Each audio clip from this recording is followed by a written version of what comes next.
ओ लग्गी Kurukh world channel के comment में मैंने देखा सतीश मिंज कहते हैं अपनी मातृभाषा कुड़ुख को आगे ले जाना होगा। डीबी डिगोंटा असम से कहते हैं कुड़ुख भाषा बचाना होगा। इन दोनों भाइयों को कुड़ुख भाषा बचाने और आगे बढ़ाने की चिंता है। वे चाहते हैं कि कुड़ुख भाषा बचे, इसका संरक्षण किया जाए। ऐसे ही कई भाई बहनें सोचते होंगे कि हमारी भाषा धीरे धीरे विलुप्ति की ओर जा रहा है और उसे बचाना चाहिए। लेकिन हमारी भाषा कैसे बचेगा, कौन बचाएगा इससे, और यह भाषा आगे कैसे बढ़ेगा, इसे कौन प्रमोट करेगा।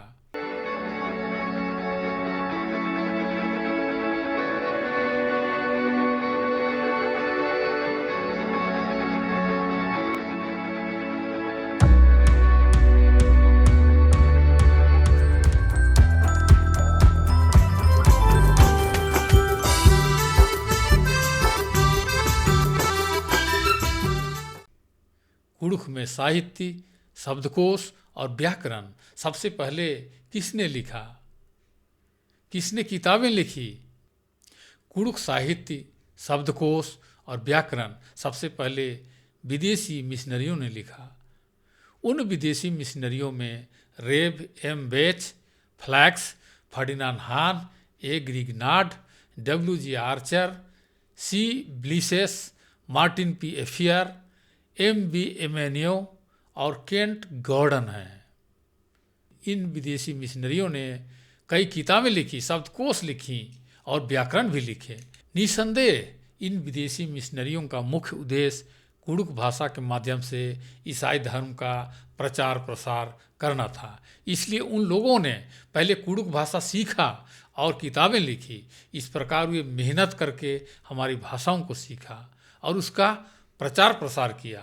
उस समय वे लोग उरांव लोगों से लैटिन, अंग्रेजी, इटालियन या जर्मनी में बात नहीं करते थे, बल्कि गांव में बोली जाने वाली आम भाषा, बोलचाल की भाषा, कुड़ुख भाषा इस्तेमाल किया करते थे। विदेशी मिशनरियों ने कुड़ुख सीखा और अपने जीवन में उसे आत्मसात किया।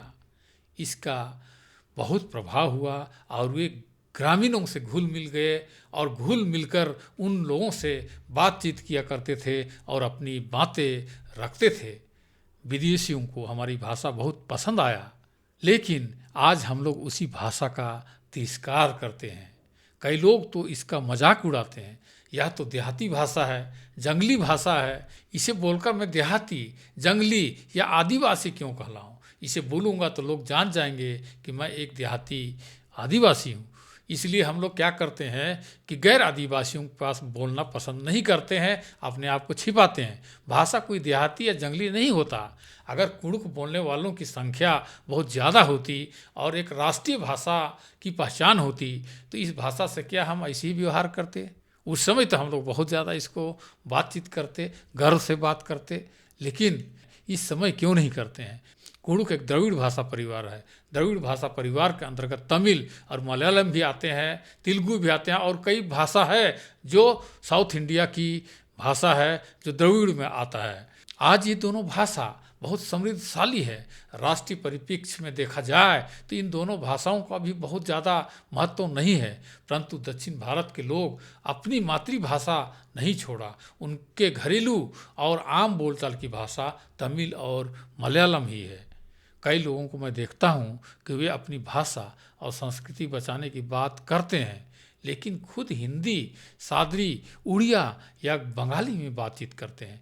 आजकल सोशल मीडिया और यूट्यूब का ज़माना है।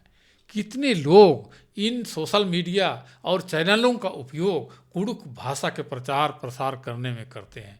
कितने लोग कुड़ुख भाषा इस्तेमाल करते हैं अपने चैनल पर, अपने सोशल मीडिया पर। भाषा और संस्कृति एक दूसरे के पूरक हैं। भाषा के बिना संस्कृति अधूरी है। ब्राह्मणों का उदाहरण ले लीजिए, उनके धार्मिक ग्रंथ अधिकतर संस्कृत में मिलेंगे। जब ये मंत्रोच्चारण करते हैं तो मंत्र की भाषा संस्कृत ही होती है। हवन या पूजा के समय एकत्रित लोग समझें या ना समझें उससे उन्हें कोई फर्क नहीं पड़ता। परंतु हम क्या करते हैं? हम लोग सोचते हैं कि अगर कुड़ुक भाषा में बोलें तो कई लोग समझ नहीं पाएंगे, इसलिए हम शुरू हो जाते हैं दूसरे भाषा में, कोई दूसरे अन्य भाषा में बोलना शुरू करते हैं। यह हमारी एक बहुत बड़ी भूल है, इस पर सुधार करना होगा। कई लोग मुझसे कहते हैं कि उन्हें कुड़ुक बोलने का माहौल या मौका ही नहीं मिला, माँ बाप लोग भी नहीं जानते थे या नहीं जानते हैं। परंतु कई माँ बाप जानते भी हैं लेकिन आपस में केवल बात करते हैं, माँ बाप ही बात करते हैं लेकिन बच्चों से बातचीत नहीं करते, तो हम लोग कैसे सीखेंगे? इसीलिए हम कुड़ुक नहीं सीख पाए।